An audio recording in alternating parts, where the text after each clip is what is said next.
Welcome to English class. At first, I remember my honorable teachers who have taught me from class 1 to masters, and I always remember them, and they are trying to teach me.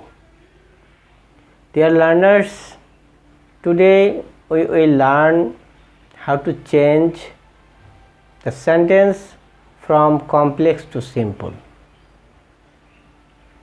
And we all know that complex sentence has two subject and two finite verb. On the other hand, simple sentence has one subject and one finite verb. So, how to make a complex sentence to simple sentence?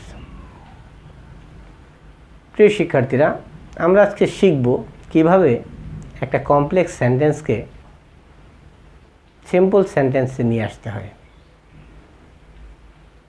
আমাদের লক্ষ্য রাখতে হবে যেখানে complex সেন্টেন্সে দুটি subject এবং দুটি finite verb থাকে, সেখানে সিম্পলে আমাদেরকে একটি সাবজেক্ট এবং একটি ফাইনাইট ভার্ব শো করতে হবে। তাহলে আমাদের কাজটা কি হবে?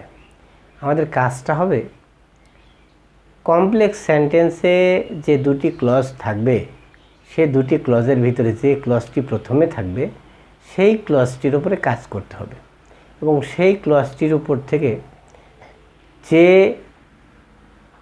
কমপ্লেক্স সেন্টেন্সের যে অলংকার আছে, যে শব্দগুলো কমপ্লেক্স সেন্টেন্স তৈরি করতে সহায়তা করে, সেই শব্দগুলো আগে আমাদেরকে বাদ দিতে হবে। তারপরে প্রথম ক্লজের সাবজেক্টটিকেও আমাদেরকে বাদ দিতে হবে। তারপরে আমরা চলে যাব ভার্বের কাছে, আর কাজটা করতেই হবে মূলত ভার্বের উপরে। সেই ভার্বটিকে আমাদের প্রথম কাজ হবে নন ফাইনাইট করে দেওয়া।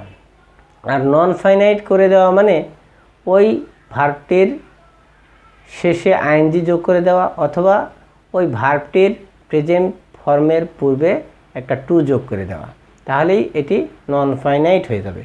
এইটুকু করে তারপরে কমা পর্যন্ত বা পরবর্তী যে ক্লজটা থাকবে সেই ক্লজ পর্যন্ত লিখে বাকি ক্লজটি হুবহু বসিয়ে দিলে আমাদের সেন্টেন্সটি সিম্পল হয়ে যাবে। আমরা এখন এটা প্র্যাকটিক্যালি দেখব কিভাবে একটা কমপ্লেক্স সেন্টেন্সকে সিম্পল সেন্টেন্সে নিয়ে আসা হয়। এখানে লক্ষ্য করো, একটা কমপ্লেক্স সেন্টেন্সের উদাহরণ দেওয়া আছে।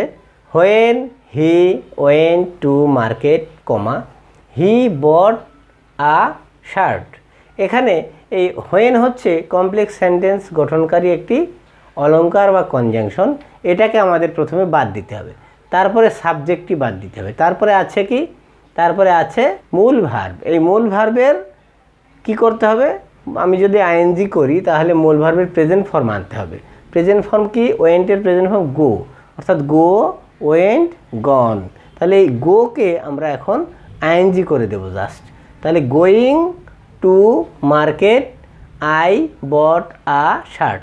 তাহলে আমরা খুব সহজেই দেখলাম যে সাবজেক্ট এবং কনজাংশনটা উঠিয়ে দিয়ে মূল ভার্বটার সাথে আইএনজি যোগ করে দিয়ে বাকি অংশ বসিয়ে দিলাম, আমাদের এটা কী হয়ে গেল? সিম্পল সেন্টেন্স হয়ে গেল। একইভাবে আমরা যদি অ্যাজ দিয়ে থাকে, as he was ill he could not go to school. এখানে অ্যাজ আমরা উঠে দিলাম। অ্যাজ উঠিয়ে দেওয়ার পরে আমাদের সাবজেক্টটা উঠিয়ে দিলাম।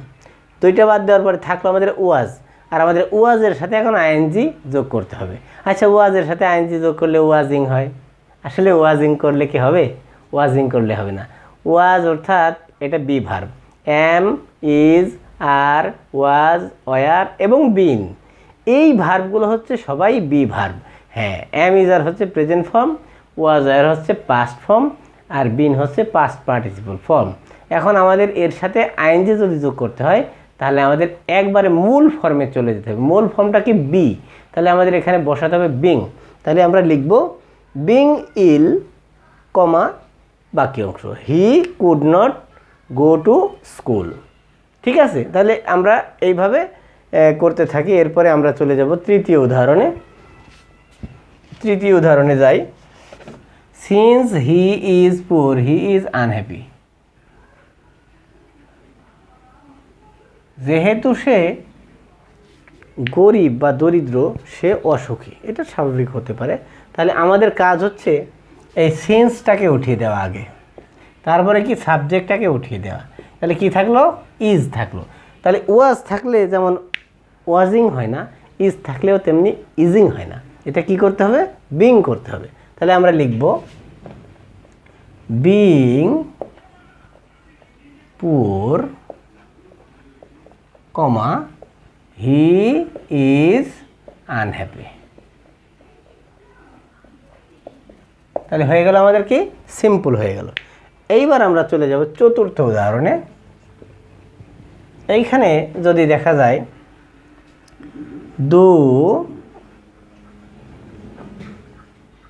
হি is ill comma he went to school. He went to school. যদিও সে অসুস্থ সে স্কুলে গিয়েছিল। আমাদের কথা ছিল কি? অলংকার উঠিয়ে দেওয়া, অর্থাৎ দোটাকে আমরা তুলে দেব। তারপরে কি তুলে দেব? সাবজেক্টটাকে উঠিয়ে দেব। এইবার আমাদের থাকছে কি? ইজ। তাহলে ইজের কি? বিং। কিন্তু এখানে একটা কথা, দো বা অলদো যদি তুলে দেওয়া হয় সিম্পলের ক্ষেত্রে ইনস্পাইট অফ বা ডেসপাইট ইউজ করতে হবে। কি ব্যবহার করতে হবে? ইনস্পাইট অফ বা ডেসপাইট। তাহলে আমরা এখন লিখতে পারি ইনস্পাইট অফ। এইবার আমাদের এই যে সাবজেক্টটা আছে এই সাবজেক্টের পসেসিভ বসাতে হবে অফের পরে। অফের পরে কি বসাতে হবে? সাবজেক্টের পসেসিভ ফর্ম। তাহলে ইনস্পাইট অফ হিজ। এইবার আমাদের এই যে দো বা অলদো তুললাম, এই দো বা অলদো তোলার কারণে আমাদের ইনস্পাইট অফ বসাতে হয়েছে। তাহলে আমাদের লক্ষ্য রাখতে হবে যে কমপ্লেক্সে যদি দো বা অলদো থাকে তাহলে দো বা অলদো তুলে ইনস্পাইট অফ বা ডেসপাইট বসাতে হবে। আচ্ছা, ইনস্পাইট অফ বা ডেসপাইট বসানোর পরে আমাদের কাজ হচ্ছে যে এই যে সাবজেক্ট আছে এই সাবজেক্টের পসেসিভ ফর্ম করতে হবে। সাবজেক্টের পসেসিভ ফর্ম করতে হলে আমাদের সে কেস পড়া থাকতে হবে, অর্থাৎ subjective case, objective case, possessive case, এটা আমাদের কি করতে হবে? জানা থাকতে হবে। এবার আমরা কি করব? এইবার আমাদের এই যেটুকু আমাদের বাকি আছে সেইটুকুর কাজ। কি কাজ? ইজের পরিবর্তে কি হবে? বিং। এইবার আরেকটু কাজ আছে। এই ভার্বের পরে যে অ্যাডজেক্টিভটা আছে এই অ্যাডজেক্টিভের এখন নাউন ফর্ম করতে হবে। তাহলে ইলের নাউন ফর্ম কি? ইলনেস।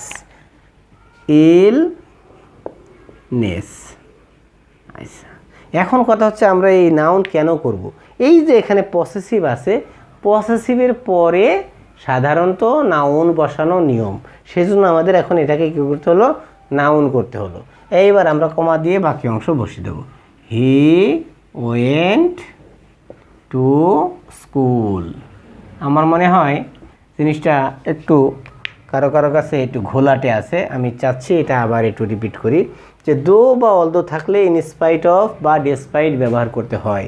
আচ্ছা, আর ইনস্পাইট অফ বা ডেসপাইট ব্যবহার করলে তারপর একটা পসেসিভ দিতে হয় কিসের? ওই সেন্টেন্সের সাবজেক্টের ওই সেন্টেন্সের সাবজেক্টের পসেসিভ ফর্ম দিতে হয়। পসেসিভ ফর্ম কি? হি এর পসেসিভ হচ্ছে হিজ। তাহলে হি এর পসেসিভ হচ্ছে হিজ। আচ্ছা, ইজের পরিবর্তে আমরা কি দেব? বিং দেব। আর ইলের নাউন কি হবে? ইলের নাউন, ইল তো অ্যাডজেক্টিভ, এর নাউন কি হবে? ইলনেস। দিয়ে বাকি অংশ বসিয়ে দিলাম। আমাদের এটা কি হয়ে গেল? সিম্পল সেন্টেন্স হয়ে গেল। এবার আমরা পঞ্চম উদাহরণে চলে যাব। এই উদাহরণে আমরা দেখব আরেকটা যে অলদো দিয়ে আমরা একটা দিই। অলদো একই জিনিস যদিও, তবু আমি দেখিয়ে দিচ্ছি। অলদো হি ওয়াজ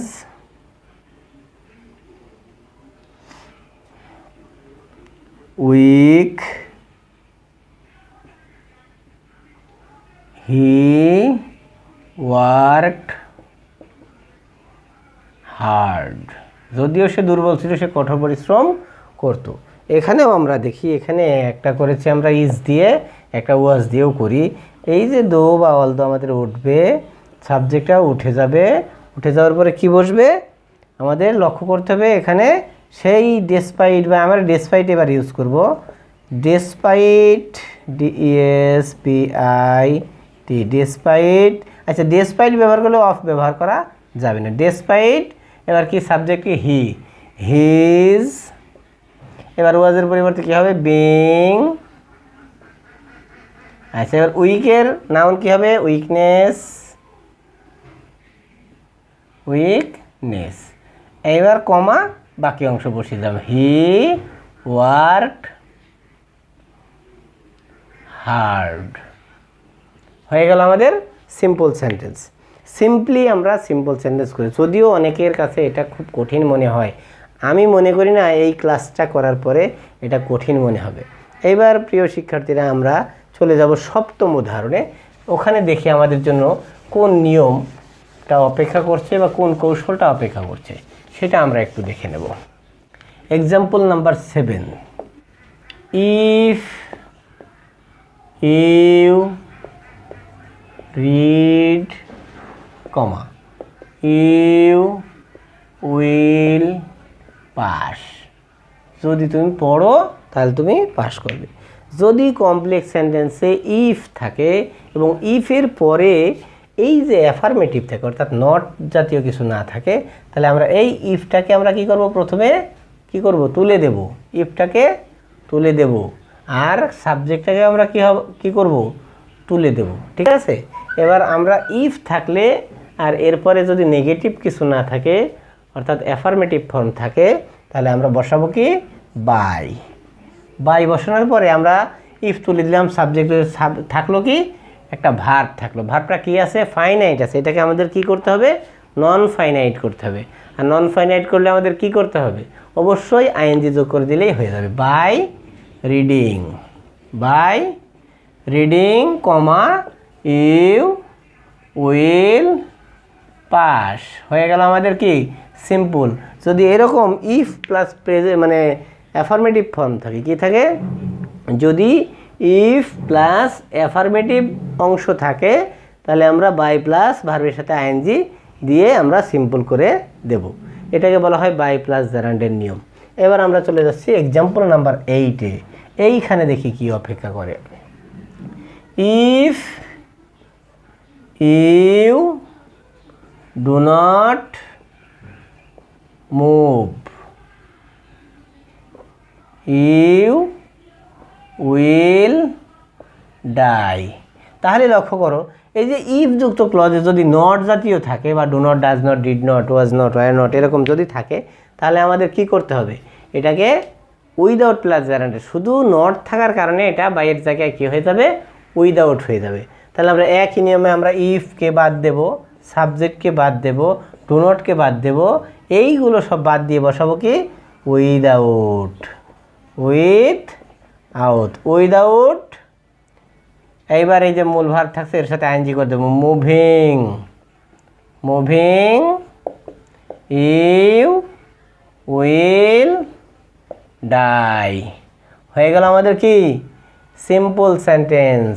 তাহলে কি সিম্পল সেন্টেন্স করা কঠিন মনে করলে হবে না। এইবার দেখা যায় যে এক্সাম্পল নাম্বার 9 যদি এরকম থাকে যে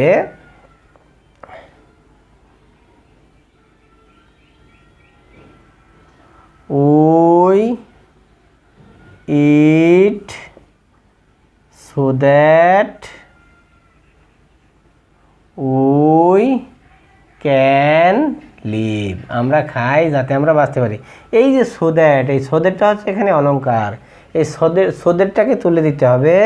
আর কি করতে হবে, আর একটা সাবজেক্ট অর্থাৎ এই পরবর্তী সাবজেক্টটা তুলে দিতে হবে, আর শুরুতে সাবজেক্টটা কি করতে হবে, দিতে হবে। তাহলে আমরা এই সো দ্যাটের পরিবর্তে শুধু টু বসাবো।